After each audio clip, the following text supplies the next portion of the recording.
Não nos deixeis cair em tentação. Acho que essa é uma declaração bem conhecida, de uma oração bem conhecida, não é, pessoal? Faz parte da oração do Pai Nosso.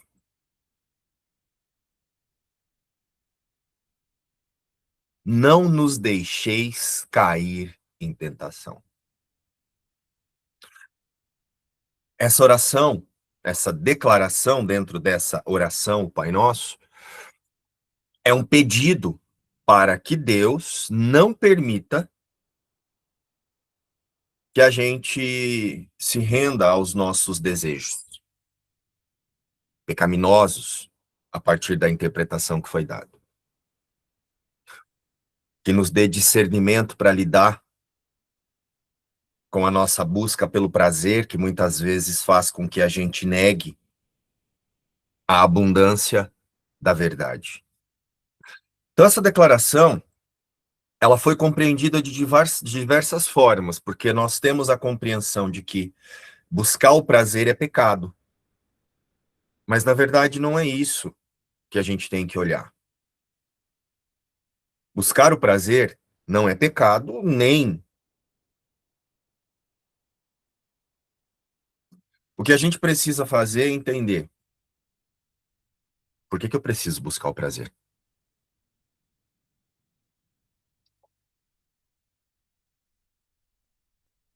Quando é que nós empreendemos a busca pelo prazer e pelo alívio? A lição de hoje responde. Quando nós estamos em um estado de dor. O mundo não é dual? Onde há dor, eu vou buscar o alívio, o prazer.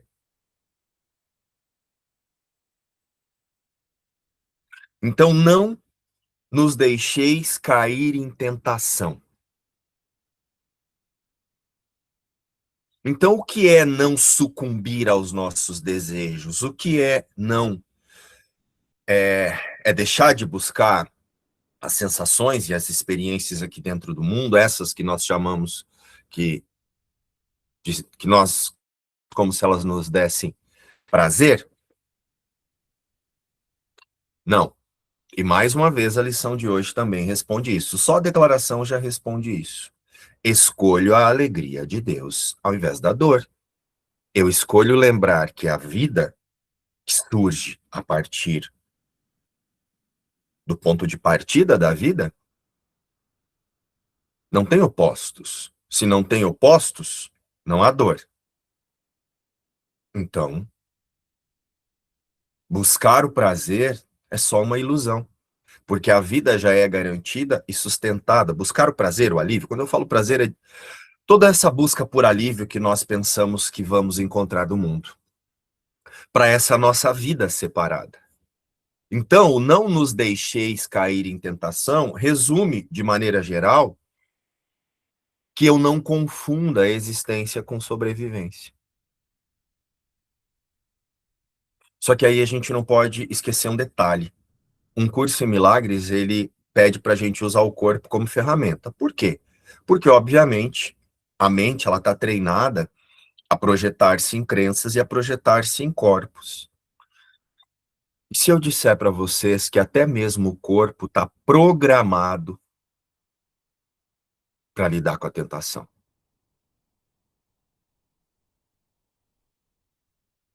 Então, hoje vai ser bastante importante para que a gente possa escolher a alegria de Deus ao invés da dor. Nós teremos que ter claros alguns pontos. O que é dor, para a metafísica de um curso em milagres, e o que é a alegria. O que é cair em tentação e escolher a dor ao invés da alegria. E aí, então, como é que nós podemos usar o corpo e o eu psicológico para não cair em tentação e escolher a alegria ao invés da dor, de maneira prática? E por fim, para que tudo isso aconteça, a partir do nosso poder de decisão, nós vamos ter que compreender definitivamente que espiritualidade não é misticismo, religiosidade ou esoterismo. E nós vamos falar sobre tudo isso através da lição de hoje. E eu quero começar lembrando aqui nessa lição uma declaração que eu me lembro que na época em que eu fiz essa lição, ela me chamou muito a atenção. E a declaração é essa: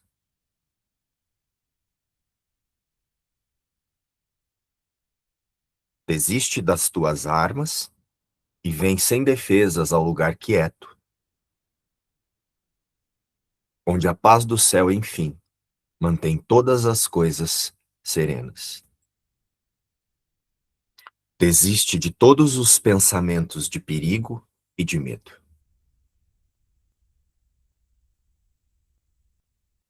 Não deixes nenhum ataque entrar contigo. Desiste da cruel espada do julgamento que estás apontando para a tua própria garganta e deixa de lado os agonizantes atos de agressão com os quais buscas esconder a tua santidade.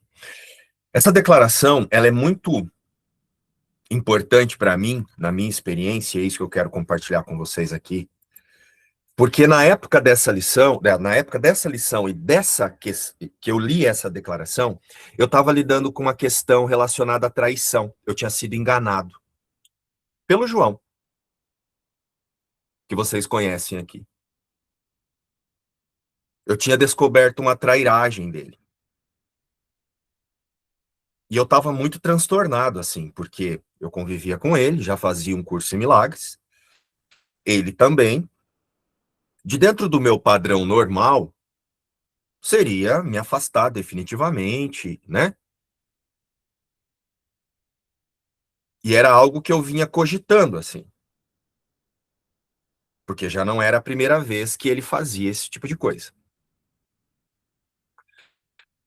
E aí eu me lembro que quando chegou nessa parte do texto, né, principalmente escolhe a alegria de Deus ao invés da dor, e eu estava em dor, porque você ser enganado te causa dor, né? Te causa uma sensação de... Eu nem consigo me lembrar mais, assim, mas eu me lembro que era uma sensação de que você não merece, né?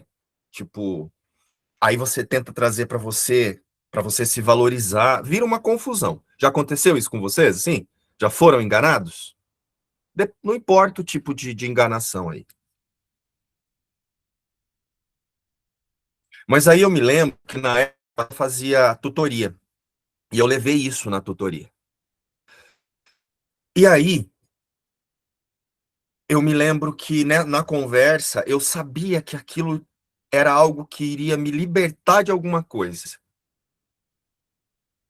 E aí foi quando eu entendi um detalhe bem importante que esse trechinho aqui me trouxe quando eu fiz a lição. Eu me lembro que era de manhã, logo de manhã, quando eu fui fazer a lição, quando chegou nessa parte, eu li e falei, entendi. Eu preciso deixar de acreditar que isso que aconteceu está fazendo alguma coisa para a minha vida. O que está interpretando isso são crenças, as expectativas que eu coloquei sobre ele, nessa proximidade, as esperanças, o que eu esperava que ele fizesse, as retribuições que eu gostaria que ele me desse. Não tem nada a ver com ele. O que ele fez tem a ver com ele. Porque foram as decisões dele, né? O que ele fez tem a ver com ele. O que eu vou fazer com tudo isso tem a ver com a gente, tem a ver com a vida, tem a ver com todos, tem a ver com a vida criada por Deus. E eu quero aprender a desistir das armas que estão defendendo esse senso de indivíduo aqui, que está se sentindo afetado, menosprezado.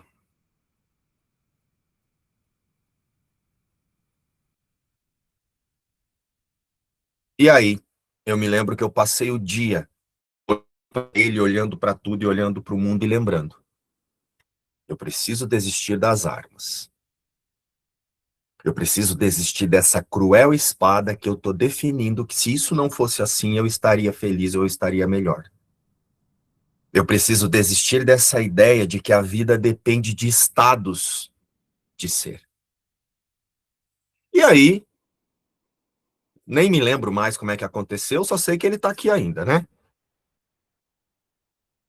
Então, parece que é muito difícil desistir da dor. Parece que é muito difícil escolher a alegria ao invés da dor. Mas não é.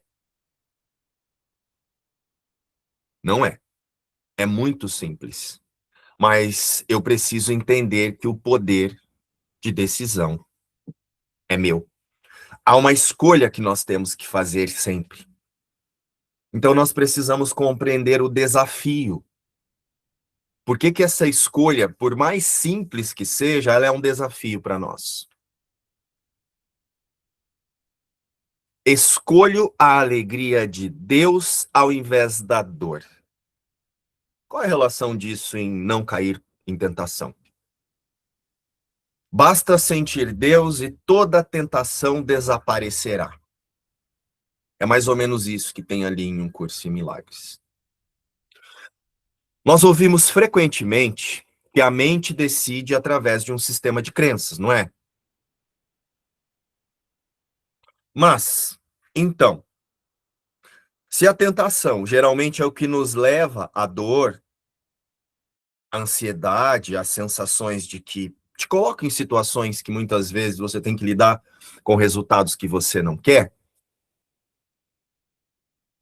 então dá para a gente prestar atenção que a tentação é, na essência, é uma escolha. Não é algo que alguma coisa te coloca lá. É algo que você escolhe.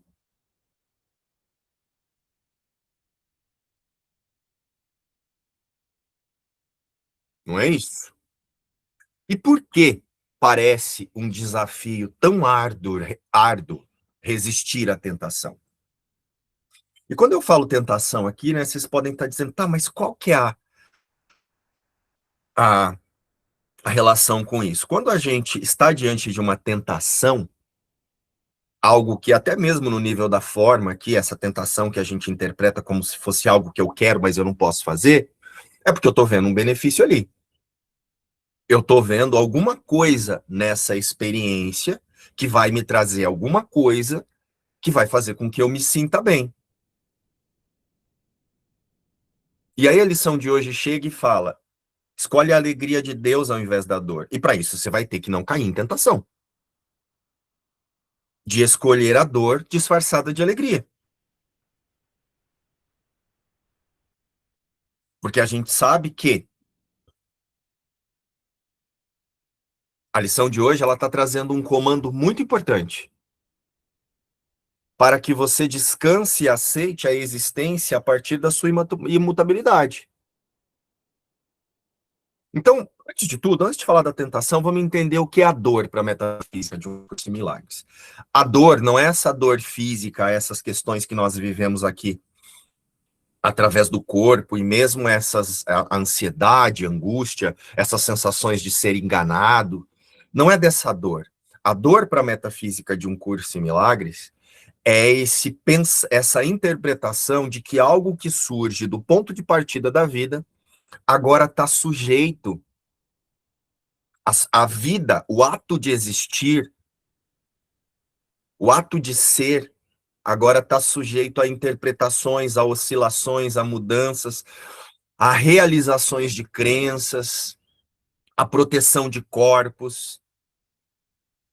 Então, dor é imaginar que você não é perfeito, completo, curado e íntegro a partir da sua fonte. Mas não é você corpo. É você ser que está antes do corpo. Lembra que eu tenho trazido muito? Primeiro o ser, depois o mundo. Quando a gente escolhe a dor ao invés da alegria, é como se a gente dissesse que primeiro vem o mundo, a nossa salvação está no mundo, é o mundo que faz com que o ser seja. Então eu nego que o ser já surge de um ponto de referência, um ponto de partida imutável. Então o ser é imutável. Então a dor é esse esquecimento da nossa integridade com Deus e ficar aqui tentando confirmar a vida através de prazeres temporários que acabam na morte do corpo. Então o que é a alegria? A alegria é olhar para tudo isso com todas as nuances das crenças, a partir da interação das crenças, e não mais confundir sobreviver com existir. E não mais confundir corpos animados por crenças em um ritual que conduz ao fim desses corpos, como viver. Então, a alegria é você saber que, seja lá com o que você está lidando agora, nesse exato momento, não importa a interpretação, a partir da dualidade, se isso é bom ou se isso é mal, você sabe que a vida real, a verdadeira, está garantida por Deus. Então, a única coisa que é necessário fazer é gerenciar entre fatos e dados essas questões e deixar que a ilusão se desvaneça na luz da criação. E aí, então, a gente já responde uma outra questão. O que é cair em tentação e escolher a dor ao invés da alegria? É você empreender metas aqui e achar que elas vão melhorar a sua vida, salvar a sua vida, resolver a sua vida, que elas estão te protegendo. Você achar que fugir da rejeição, tomar atitudes aqui no mundo para você não se sentir rejeitado, para você se sentir assim ou assado, vai te trazer uma vida melhor. Não há uma vida melhor, porque não há uma vida pior. Há a vida a partir de Deus. Melhor e pior é só a mente projetada na dualidade que ela mesma pensa. E aí, quando nós caímos na tentação de imaginar que a nossa salvação vem do mundo, é quando nós buscamos todas as outras tentações.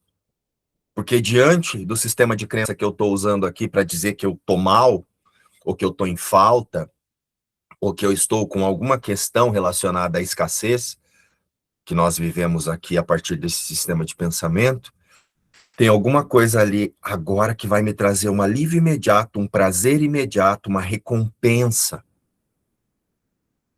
imediata. Aí é quando a gente vai trocando de tentação para uma outra tentação. Pode ser um chocolate, quando você sabe que a sua saúde já não vai tão bem, ou pode ser, de repente, um relacionamento que pode te trazer um alto valor. Mas a questão não é o chocolate, nem o relacionamento que você pensa que vai te trazer algum tipo de prazer físico. É o que você acha que está te faltando que isso vai preencher. É ali que está a sua identificação. É ali que você está dizendo que a sua salvação vem do externo, e não de você deixar de acreditar que você é o que você quer acreditar. Retirando a sua existência de Deus e colocando numa imagem guiada por crenças. Então, como usar o corpo e o eu psicológico para não cair em tentação e escolher definitivamente a alegria ao invés da dor? Como é que nós podemos fazer isso? Aí eu volto aqui para o nosso desafio da escolha. Como eu disse, frequentemente ouvimos que a mente decide através do sistema de crenças. Então, como eu acabei de explicar, Se a tentação é, na essência, uma escolha, por que resistir à tentação parece um desafio se é só uma escolha?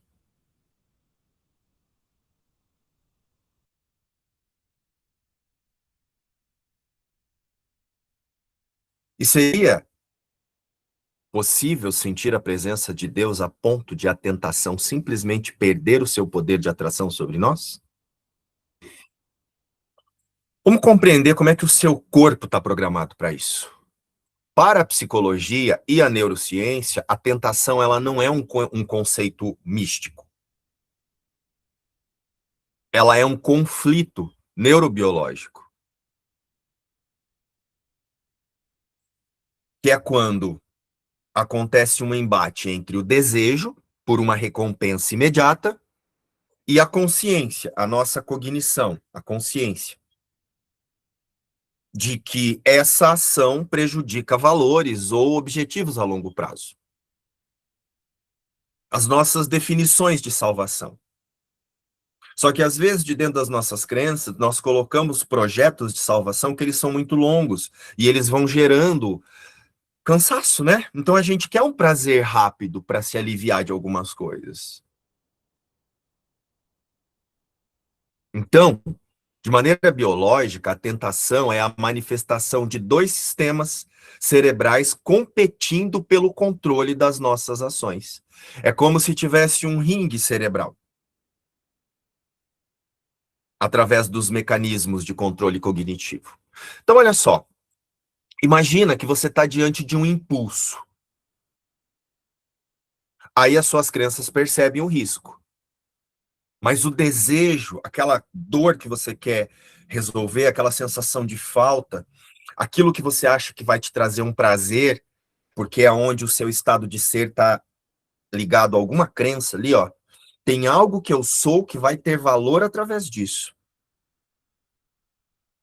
Então eu quero um alívio, porque se eu tô vendo que se isso vai me trazer um valor, é porque eu ainda não tenho valor. Então eu preciso disso para ter o valor, eu preciso disso para ter uma recompensa. Eu preciso disso para confirmar o que a crença está dizendo que eu sou aqui. Então, nesse exato momento, o seu cérebro inicia uma disputa. Lembra que tem aqueles registros ali das crenças que, ó, quando a gente se sente rejeitado, inseguro, lá nas lições passadas eu expliquei isso. Então, o cérebro ele tá ali para proteger o organismo. Então, ele cria caminhos neuronais para que você consiga fugir disso, do que você escolhe ligar o seu estado de ser. Nós ligamos o nosso estado de ser à crença e acreditamos que existimos através daquelas crenças e que agora existimos através do corpo. Então, o corpo agora, o cérebro, ele vai servir para proteger as nossas interpretações de existência. Então, nesse momento, você começa a ter aquela... É como se tivesse aquele clamor pelo alívio. Nesse exato momento, o seu cérebro inicia uma disputa. E onde essa disputa acontece? Num lugarzinho chamado sistema límbico emocional impulsivo, que é aquela parte do nosso sistema emocional. E ali, a busca pela satisfação imediata e alívio rápido cresce. Eu quero alívio dessa tensão. Sabe, quando você está diante de alguém que está falando alguma coisa que está te incomodando, ou aquilo não está te interessando, você tem vontade de tomar água, tomar um café, ou você não quer aceitar aquilo, você não quer entender aquilo, porque se você entender, você vai ter que mudar. Aí você quer tomar uma água, você quer tomar um café, você olha para os lados, você lembra de uma outra coisa. Parece que tentação é só quando envolve assim, uma traição, uma coisa muito assim, né? Não é não, gente. Nós somos tentados o tempo todo a buscar alívios para não olhar para o que realmente acreditamos sobre nós. E aí, eu disse que tem uma disputa, né? Um embate. É quando o córtex pré-frontal, que é onde ali é o ringue, através das áreas vetromedial e dorsolateral, este sistema tenta aliviar as consequências a longo prazo.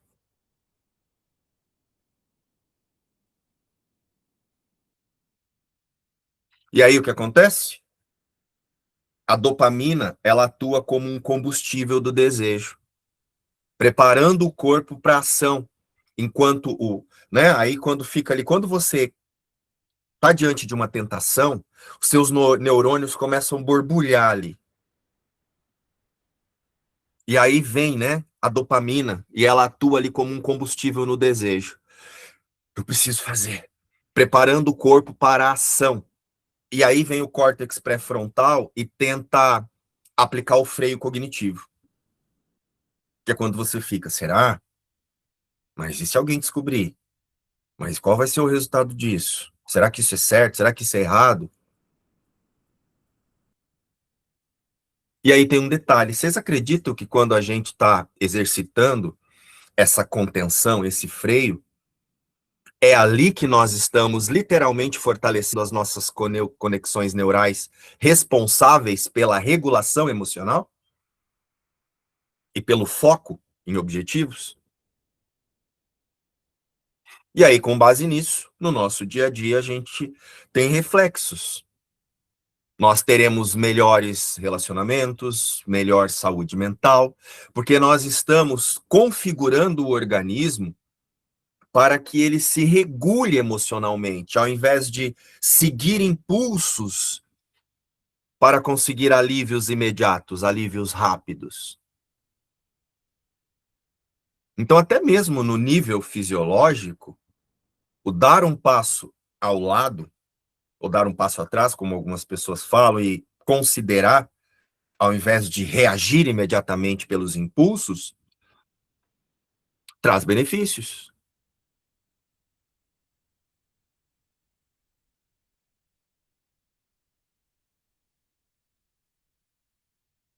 Tá ficando claro, pessoal? Como a gente pode usar o nosso corpo para observar o momento em que a gente quer escolher a dor? Só que não é escolher a dor porque eu vou ceder ao desejo. Escolher a dor é achar que a realização disso que parece ser uma tentação vai salvar a minha vida, sendo que a minha vida é garantida por Deus. Então, toda vez que eu estou numa ansiedade ou em uma perspectiva mental que eu acho que aquilo ali vai trazer uma solução para mim, eu estou dentro do meu sistema de indivíduo, eu estou achando que a vida depende e ignorando que a vida vem da fonte da vida. Não que aqui eu não vou ter que fazer coisas, não vou ter que tomar decisões. Lógico que vou. E aí então vem uma pergunta: se ceder é pior, né? Ceder à tentação de maneira fisiológica é pior, porque te leva a uma desregulação emocional. Por isso que você lida com consequências depois a curto, a médio e a longo prazo.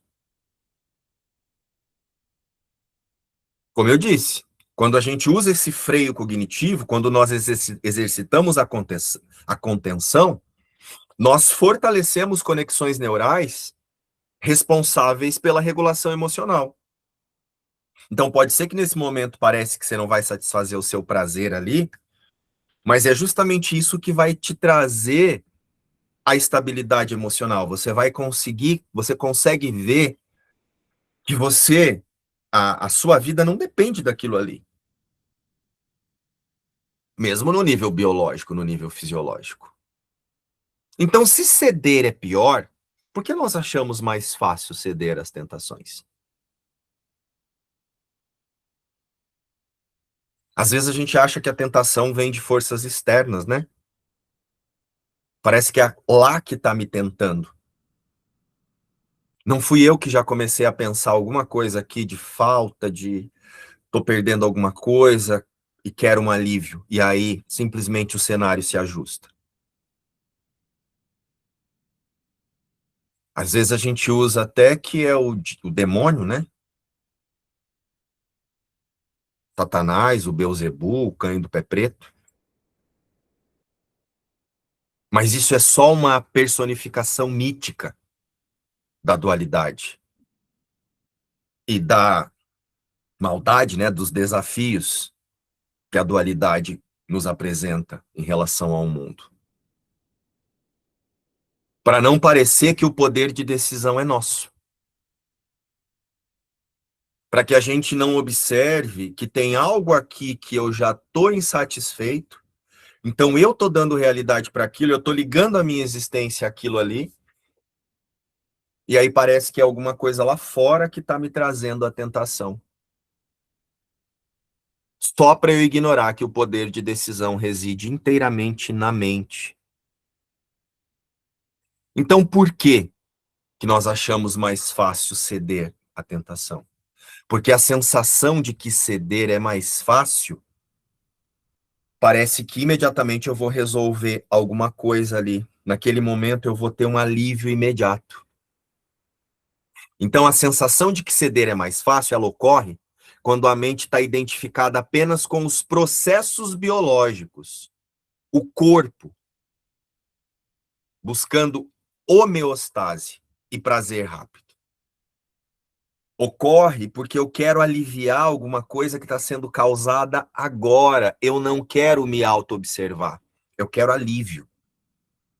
Então, eu estou tão identificado com o corpo, a minha existência está tão dependente dessas sensações que agora, através da mente, foram geradas aqui, que ceder à tentação é mais rápido, porque eu vou fazer uma coisa aqui que vai trazer um alívio já. Eu não vou precisar olhar, eu não vou precisar assumir responsabilidade. Eu não vou precisar assumir que sou eu que estou escolhendo as identificações que eu estou fazendo e me colocando nas situações em que eu estou me colocando.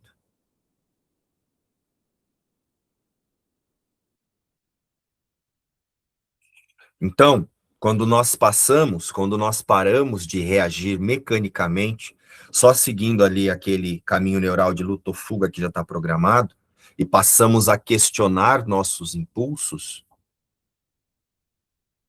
nós descobrimos que não estamos lutando contra algo externo e que não tem lá fora nenhum Satanás te tentando.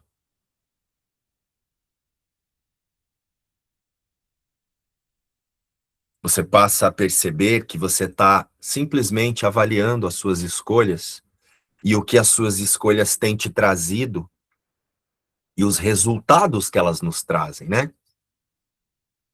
Elas nos trazem uma regulação emocional verdadeira. Você se estabiliza verdadeiramente quando você tem esses prazeres rápidos aí? Ou apenas um alívio temporário para as crenças que nós mesmos sustentamos? Tá ficando claro, pessoal, como a tentação acontece no organismo, João? É algo na mente, mas experienciada pelo corpo como tudo. Então é muito importante compreender isso. Ah, mas qual é a relação disso com a lição de hoje? Total? Como é que você vai escolher a alegria de Deus enquanto você acha que você pode resolver a dor causada pelas suas interpretações, pelos significados que você dá, tentando buscar alívio temporário para o corpo?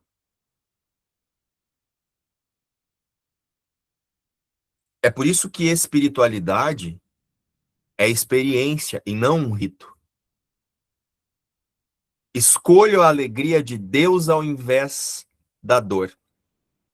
Essa declaração, ela sintetiza uma virada de chave que a ciência contemporânea corrobora. A espiritualidade é uma experiência, não um rito. Espiritualidade não é você seguir uma religião. Ela não depende de dogmas, mas da capacidade humana de transcendência. Então, se você não é capaz de se observar, como é que você vai transcender as limitações que você se identifica? As limitações que você chama de eu? você vai continuar acreditando nelas. Então, a espiritualidade é muito diferente de religiosidade e esoterismo, que muitas vezes nos colocam em processos, grupos, situações, coisas que nós temos que seguir, fazer repetidamente para esperar uma mudança. A mudança não vem de rituais, pura e simplesmente. A mudança acontece a partir de uma mudança de propósito. Então, espiritualidade é a capacidade da mente de retirar a percepção de existir através de formas, de corpo, né? Porque você pensa que a sua capacidade é humana, e a capacidade humana ela é limitada a todas as crenças. Então, espiritualidade é a mente aceitar que o ser vem antes do mundo. Por isso que é espiritual, não é forma.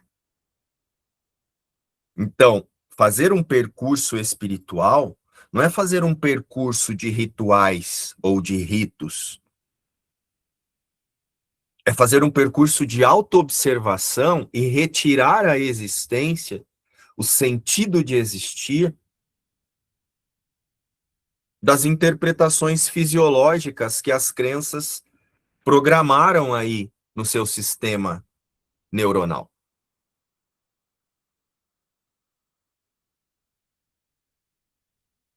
Então, o que é a transcendência que a gente escuta muito nesse percurso espiritual? Compreender isso é importante para a gente aceitar a lição de hoje. Porque se a gente não compreende o que é a transcendência e se a gente não sabe se observar para promover essa transcendência, você não vai escolher a alegria de Deus ao invés da dor. Transcendência, de maneira geral não, né? De maneira em que a gente traga para a experiência da lição de hoje, é a capacidade psicológica de deslocar o foco das necessidades biológicas, os alívios imediatos, os prazeres, a fuga das crenças, para algo que está antes do corpo. É deixar de ocupar-se apenas com a sobrevivência e passar a compreender o que faz com que eu experimente tudo que eu experimento da maneira que eu experimento. Transcendência não é algo místico, é algo muito funcional.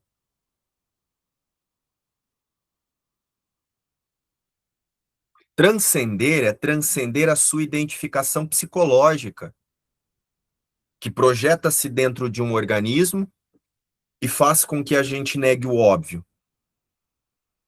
Há um ponto de partida para a existência e essa é a verdadeira existência. Esse é o verdadeiro ser. Transcender é isso. Transcender é uma capacidade de aceitação do imutável, do inegável. A gente não pode confundir resiliência com transcendência. Resiliência é isso que a gente faz, né? Cai e levanta, cai e levanta, cai e levanta, cai e levanta, mas você fica voltando no mesmo lugar, porque você cai.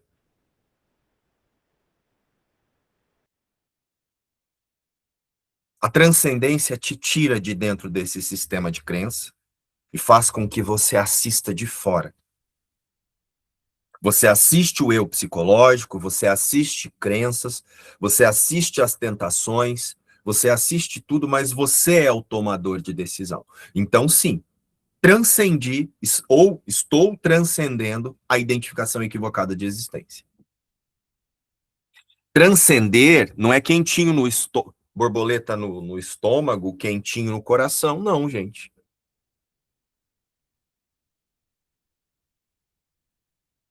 Transcender é uma capacidade da mente, onde antes ela buscava e projetava sua identificação, por ser o tomador de decisão e por ter uma escolha, agora ela solta. a identificação equivocada e aceita a sua verdadeira origem e a sua verdadeira vida. Então escolhe a alegria, ao invés de imaginar que a vida depende de alívios imediatos e de recursos temporários para parecer existir. Já dá para a gente perceber quando é que a gente está na religiosidade, no misticismo e no esoterismo, porque a nossa psicologia fica voltada a buscar o bem-estar. E aí, muitas vezes, como eu quero bem-estar, é quando eu ouço aqui em algum lugar um ritual, uma técnica, uma frase para ficar repetindo, mas a autoobservação verdadeira não acontece, não. Eu vou ficar repetindo aqui porque alguma coisa vai me trazer o bem-estar. Aí eu entro numa rigidez ritualística. E aí eu não percebo que eu estou motivado pelo medo. Então eu torno aquilo uma obrigação para eu me livrar do medo.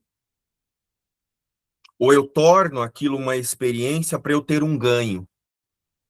De maneira psicológica, a sua biologia continua reprogramada do mesmo jeito e a sua mente, a mente, o estado de ser, continua ali identificado com as crenças, continua imaginando que a salvação vem de resolver alguma coisa dentro do mundo, continua identificado com a dor, e agora tem a ideia de que religiosidade, esoterismo ou misticismo vai trazer um ganho aí para o seu eu psicológico.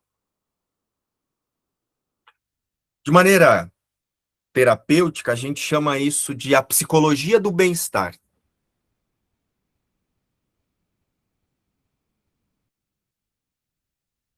Você é motivado pelo medo ou a obrigação,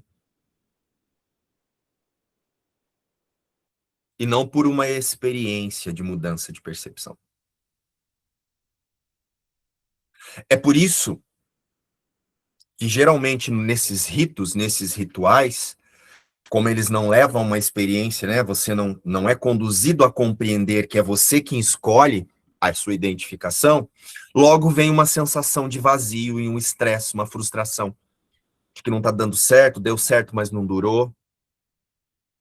Enquanto a experiência verdadeira é uma mudança de mente, uma mudança de identificação da mente, então isso é uma experiência autêntica, os rituais, o esoterismo e a religiosidade mantém o condicionamento biológico, ligando o espírito, que não é corpo, né, essa existência que obviamente está fora do corpo, a sua biologia, e você continua mantendo a identificação de um você que vai ser salvo em algum momento aqui no mundo. Você continua identificado com a dor, só que agora só espiritualizando ela e achando que um ser mítico, uma entidade, um Espírito Santo, um Deus ou um Jesus vai te ajudar. Se o poder de decisão é seu. O rito, os rituais esotéricos, místicos e religiosos são importantes, porque sim, eles podem te ajudar a despertar. Eu passei por muitos deles. Mas eles servem para nos ensinar que tem uma outra forma de olhar para o mundo, que não é só a maneira física, fisiológica.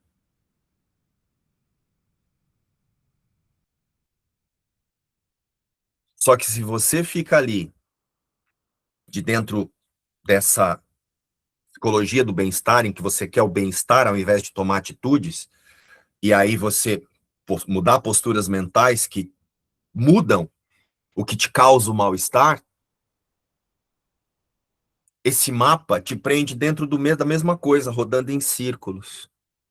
Agora, se você usa tudo isso como um mapa para você entender, há uma experiência que não é apenas física.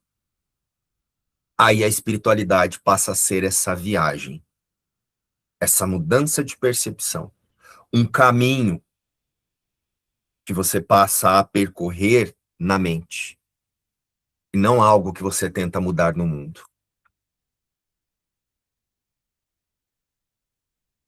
Tá fazendo sentido em relação a escolher a alegria ao invés da dor, Margarete? Tá ficando claro, Igor? Compreenderam, pessoal?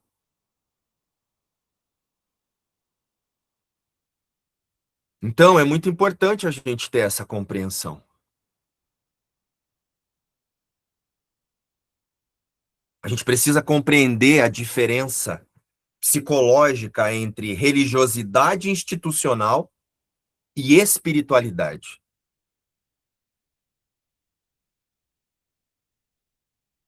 Nós precisamos aprender a acessar, a buscar estados de transcendência. É por isso que eu tenho falado de neurociência aqui, para a gente compreender o funcionamento do corpo.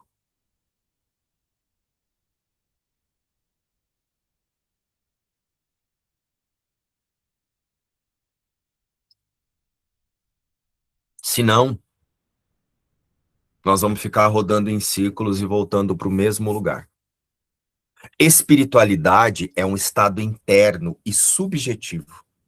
Por isso que cada um experimenta conforme vai tomando as suas decisões de ver além dos seus condicionamentos. Então, espiritualidade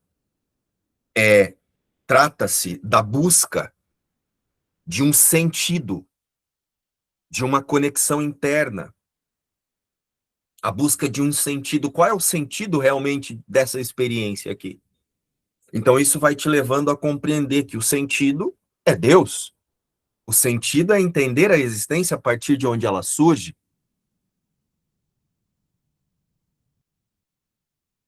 Por isso que aparentemente é uma busca individual que brevemente se torna algo por todos.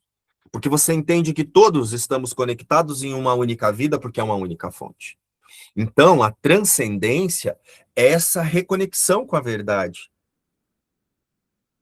Com a verdade a partir da causa primeira da existência, e não com a verdade das nossas crenças. E a espiritualidade, ela não te leva a se condicionar a acreditar em uma divindade antropomórfica, um Deus em algum lugar que te protege aqui, um ser, um Deus como se tivesse uma forma humana, né? Interpretações humanas que aceita esse, rejeita aquele, julga aquilo, perdoa aquilo outro. A espiritualidade não te leva a seguir uma doutrina.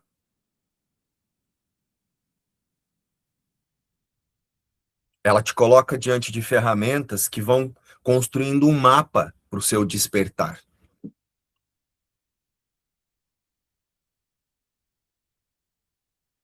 Já de dentro da religiosidade e do misticismo, e aqui não estou fazendo nenhuma crítica, tá, pessoal? Estou explicando a diferença. Você fica preso, envolto a rituais, isso pode, aquilo não pode. Tem uma estrutura organizada. Eu preciso ler tantas páginas de um curso em milagres por dia.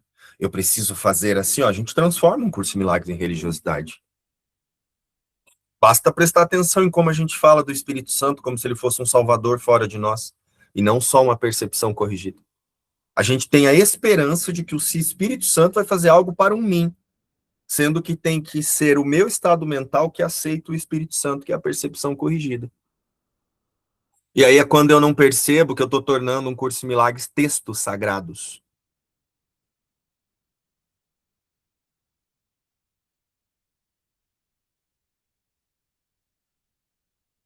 Religiosidade, esoterismo, misticismo, está ligado à tradição. Espiritualidade é um estado interno. Compreenderam, pessoal?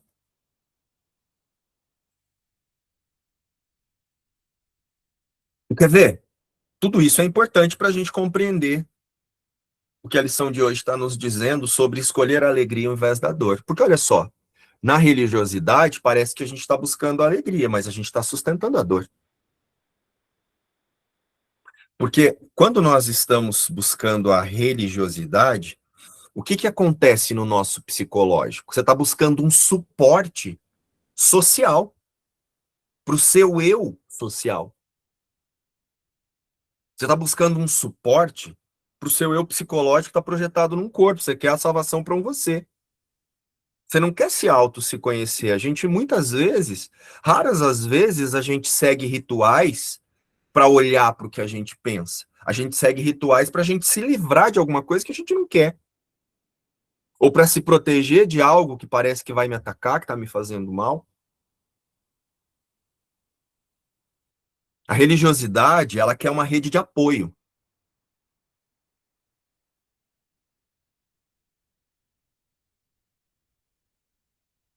Eu quero uma ajuda para que eu tome as minhas decisões aqui para eu resolver minha vida.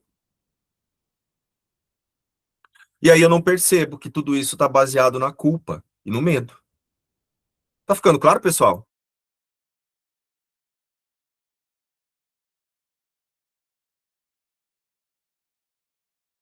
Tá simples, Kelly?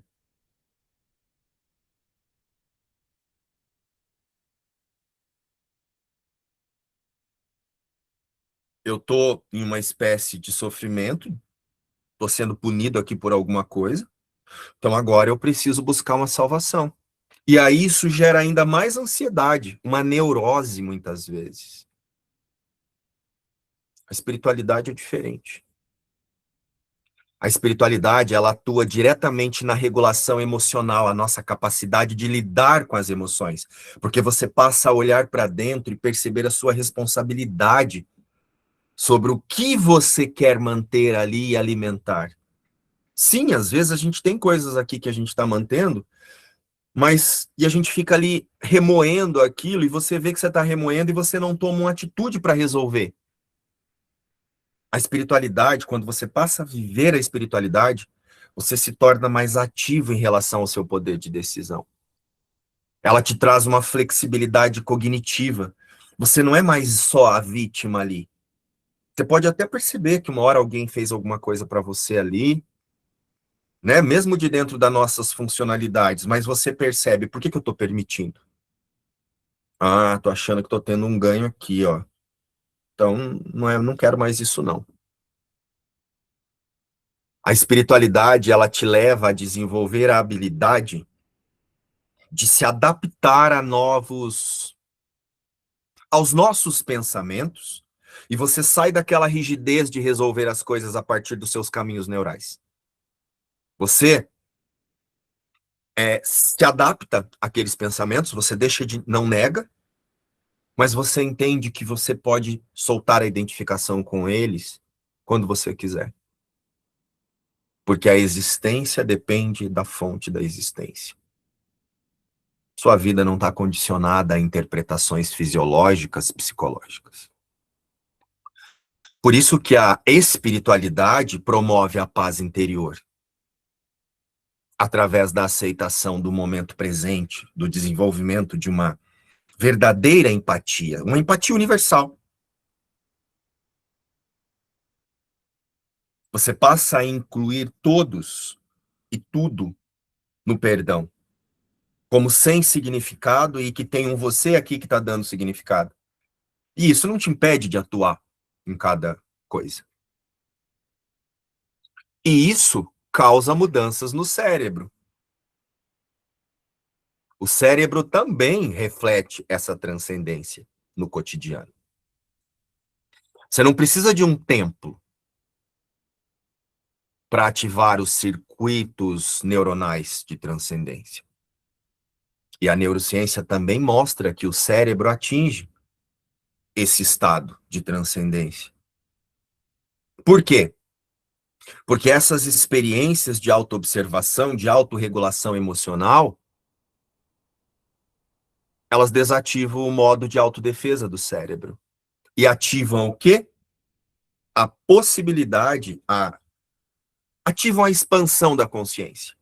Você fica mais disponível para aceitar coisas que as suas crenças antes não aceitavam.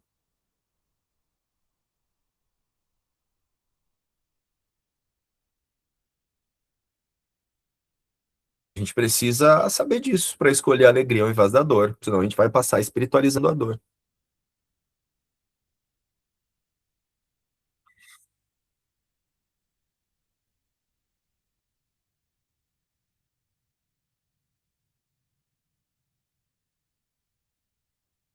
Tá ficando claro, pessoal?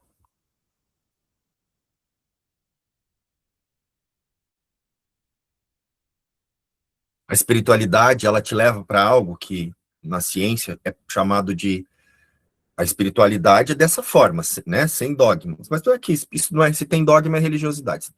Se tem processo, tem religiosidade. Ah, mas um curso em milagres tem processo, tem a lição de 1 até 365. Não é um processo. É um treinamento mental de autoobservação através das declarações que estão ali. Ele não fica pedindo para você faça a respiração cachorrinho 5 vezes. Faça isso. Medite por 15 minutos, por 30 minutos, por 1 hora.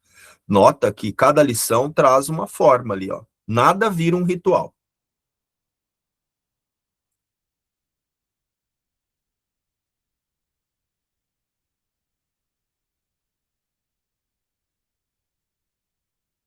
Então, a espiritualidade te leva a perceber,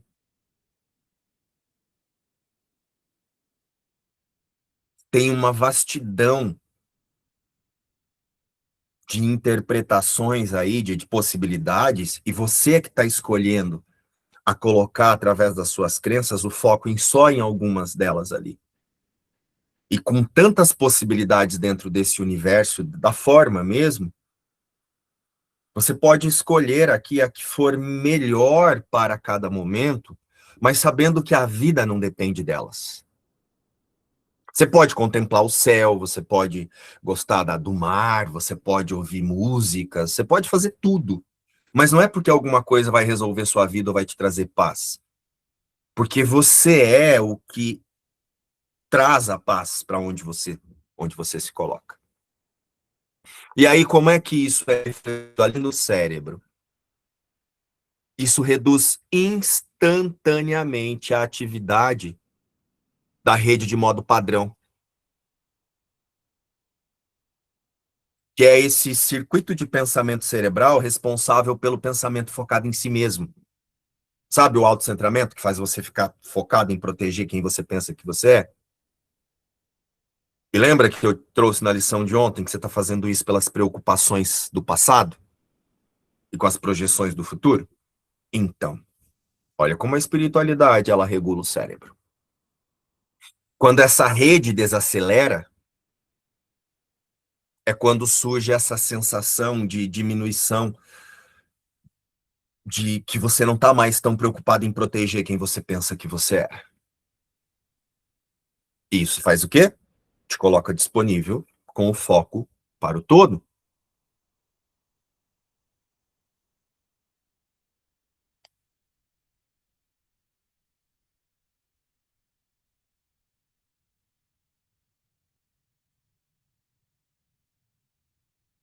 Tem uma expressão que o Igor usa muito, hoje eu tô no flow. Hoje eu tô no flow, ele usa muito isso. E eu ouço isso e vejo o João tirando sarro dele, mas eu fico pensando assim, será que ele sabe o que é estar no flow?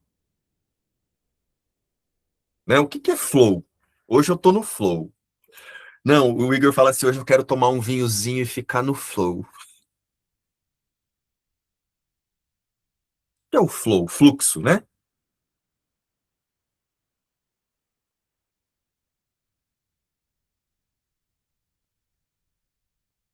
É um estado de presença total.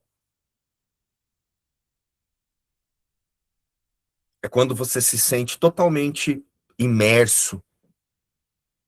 E aí, com base nisso, toda a sensação de esforço desaparece.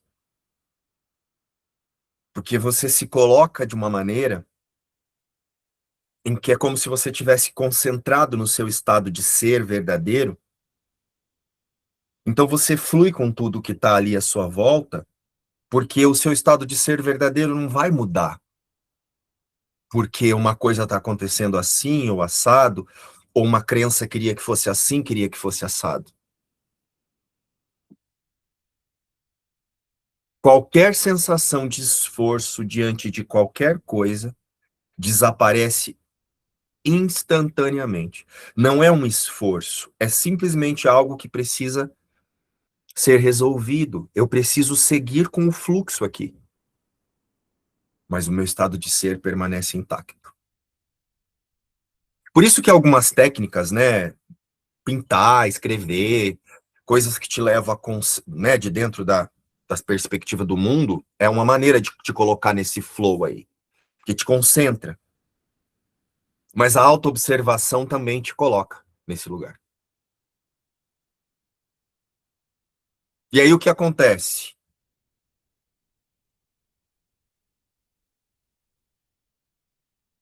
No cérebro ocorre uma hipofrontalidade transitória. De maneira simples, o que é isso?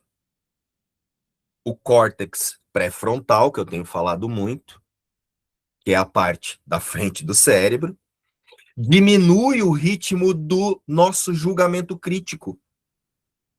Ou seja, você já está mais aberto ali para não proteger quem você pensa que você é. Sabe aquela sensação de risco, de luta ou fuga? Você já treinou aquilo, você já soltou aquilo ali, ó.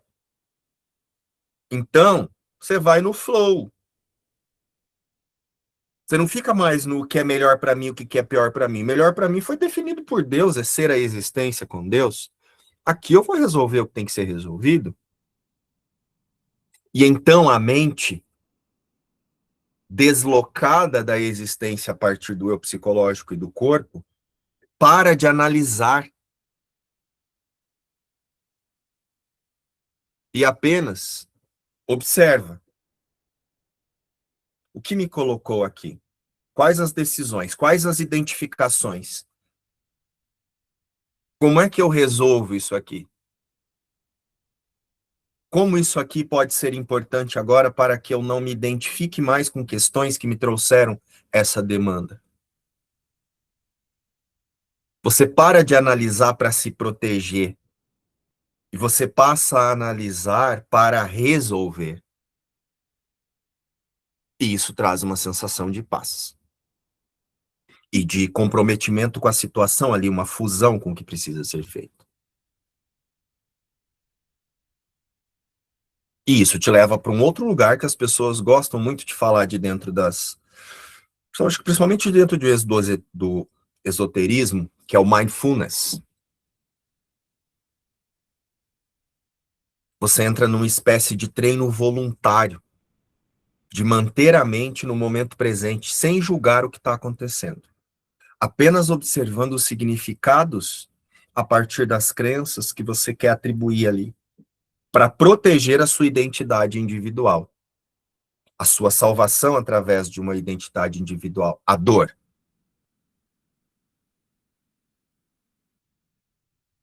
Aqui no mundo, né, é trazido, sente-se em silêncio por alguns minutos, focando apenas na respiração, ou ali no seu caminhar, não é mais ou menos assim? Na natureza, preste atenção nos sons. A metafísica de um curso em milagres diz: olha para dentro, presta atenção nos seus pensamentos. Quanto você torna a sua percepção, a sua descrição de mundo através das suas crenças um você. E observa se isso pode ser uma existência que surge de uma causa primeira. O que que isso vai fazer no nosso organismo?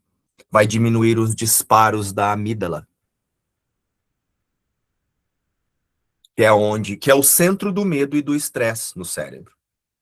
Quando você passa a observar que você é que está alimentando muitas vezes as coisas ali que parecem causar o medo, porque muitas situações é só você atuar que o medo passa. Então, quando você passa a se observar, você passa a observar o valor que você está colocando em cada coisa.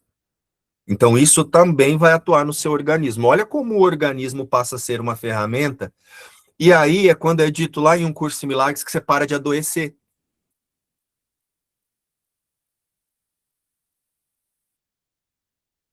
Então, essa amígdala, que é esse centro do medo e do estresse ali no cérebro, ela começa a diminuir os disparos ali. Porque você está praticando a atenção plena, a autoobservação, trazendo para si. As 10 primeiras lições nos ensinam isso. E aí o que acontece? Vai aumentar a espessura da massa cinzenta no córtex pré-frontal. Isso acontecendo faz o quê? Fortalece o nosso lado emocional. Você se torna mais estável a longo prazo, você não se desestabiliza mais tão rapidamente como antes acontecia. E lógico, gente, estou tentando fazer um resumão aqui para vocês entenderem como a gente escolhe a dor. Espiritualiza a dor, tenta resolver a dor, ao invés de escolher a alegria da imutabilidade da criação, lembrando que você é o ser que está antes de tudo isso. Então agora a gente pode usar todas essas possibilidades para não nos distrairmos do ser.